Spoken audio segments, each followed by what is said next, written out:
Mag-invest na rin kayo sa toolbox. Sa panahon ngayon, dapat talaga meron kang set of tools. Ito yung isa sa pinaka-favorite kong tools kasi good stock in case na magta-travel ka.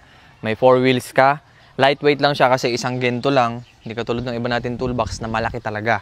So ito, compact lang kung gagamitin mo siya sa long ride o kung mahilig ka mag-travel. Pero sa bahay, magagamit mo to sa mga mechanical stuff. 82 pieces yan. Tingnan natin. Satisfying talaga pag nag-aayos ka ng bago mong toolbox. Oh, diba? Dadamputin mo pa konti-konti. Satisfying, oh, diba? Lalagay mo sa mga tamang pwesto. Oh. Nakaka-enjoy kapag may sariling toolbox. Oh, yan ang sinasabi ko sa inyo guys na toolset. 82 pieces kasi almost lahat nandito na. Kasi madalas lang naman kailangan mo itong wrench.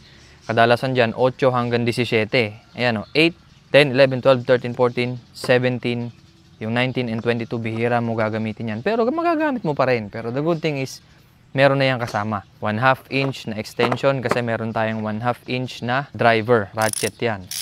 Tsaka tingnan nyo yung coating sa kanya. May coating siya na makintab, nakapolish. O syempre, may 1/2 na driver ka, meron ka mga 1/2 na socket. From 14mm hanggang 22mm. Pinakamalaki. Meron din siyang deep socket, pambunot ng mga spark plug, 16mm yung isa naman ay 21mm. Tapos dito, makikita mo yung mga 1/4 na mga socket din. Siyempre, may 1/4 na socket, may 1/4 na driver. Maliit. Pero ratchet din yan. Meron din dito, driver din na 1/4, extension na 1/4, power handle na malambot. Power handle! Kasi maliit lang.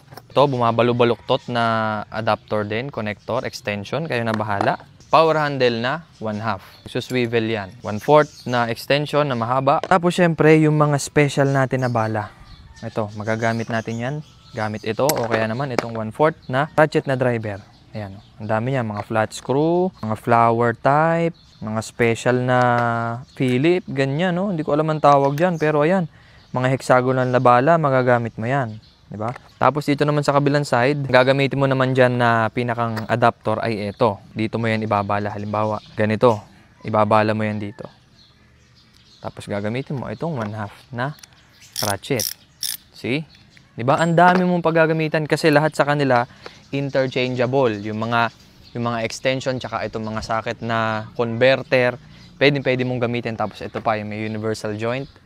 Diba? Pag pabalubalokt yung tornilyo mo pipihitin, magagamit mo rin to. Same din dun sa 1/4 kasi meron din siyang ganito. O diba? Nababalubalokt yan. Kasi napaka-convenient talaga kung meron kayong toolbox. Kasi kung kailangan nyo mag-DIY, may ire-repair kayo, meron kayong mahuhugot na tools sa sarili nyong toolbox.